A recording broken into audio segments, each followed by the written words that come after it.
Namo tassa bhagavato arahato samma sambuddhassa.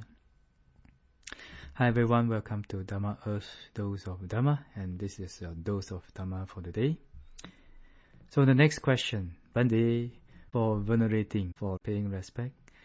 We may not know whether now we will have longevity, beauty, good rebirth, and nibbana when we live out this quality, right? Are there any benefits that we can experience in the present when we venerate or pay respect to those worthy of respecting, or venerate those worthy of veneration? Well, actually, one of the most prominent benefit that you can experience now when you show respect to people worthy of respect is the happiness that comes from it. When we respect our teacher, it is very easy for us to arise happiness when we see them, when there's somebody that we really respect, whether it's their virtue, their good qualities. Then when we talk to them, we feel that, this good quality is very good for them. It's really, really good. It's very wholesome, and it is wise. Wow, it's good to associate with someone like this because it can help us to improve. This is very good. So thankful for them.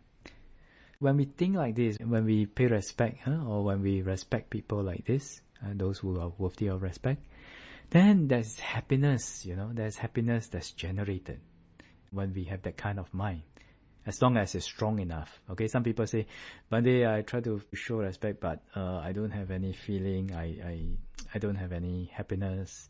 Well, that's because the development is not strong enough yet. If you can really, really develop respect until you're able to respect a lot of people, many people, and it becomes part of your character, to have respect even for people with different religions, and to appreciate other people's good qualities.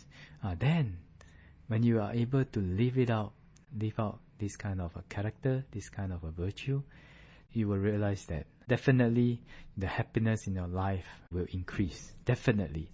Why? Because wholesome mind is associated with only either equanimous feeling or happy feeling. Or pleasurable feeling. So when we always keep our mind in a wholesome mind states, definitely our feelings, our good feelings will increase, or it will either be that or the negative emotions, the suffering feelings will decrease. And when they decrease, what is in place of that? Equanimous or happy feeling, right? So when we develop respect and it becomes part of our character, and we learn how to appreciate people's, maybe some people 10%, some people 20% of their kindness and goodness, then we will be able to reap the benefit of happiness in this present life.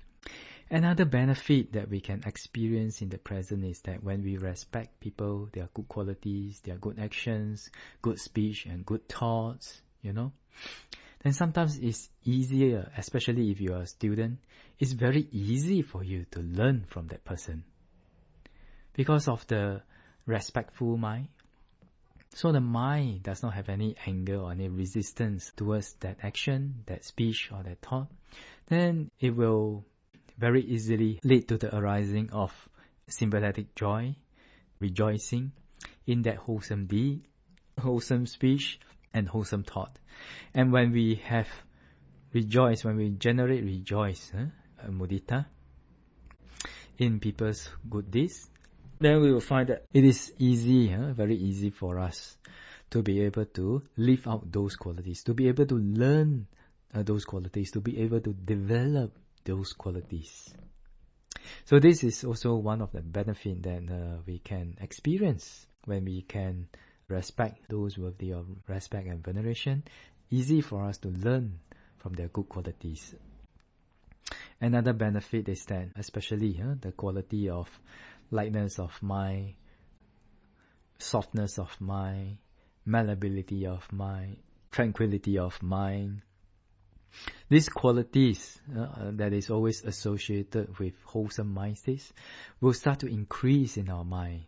And when these qualities develop, then you will feel that your mind is always light, your mind is easily to be tranquil, your mind is very malleable, and your mind is very soft, your character becomes softer, and happiness arises more easily because of also having these qualities. So as they say in the Buddha's teaching, by training a wholesome mind or a wholesome quality, it helps other wholesome qualities to increase also. Like if you develop faith, then the mindfulness, the softness, the happiness, all comes together with it. Then when you find that you develop faith, then when you want to develop respect or develop the quality of gratitude, it is much, much more easier. So these are some of the benefits that we can experience in the present in regards to paying respect to those worthy of respect.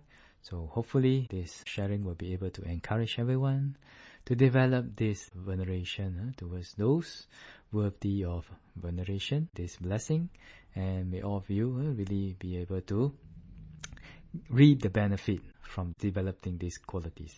But it has to be true-hearted. It cannot be like a transaction.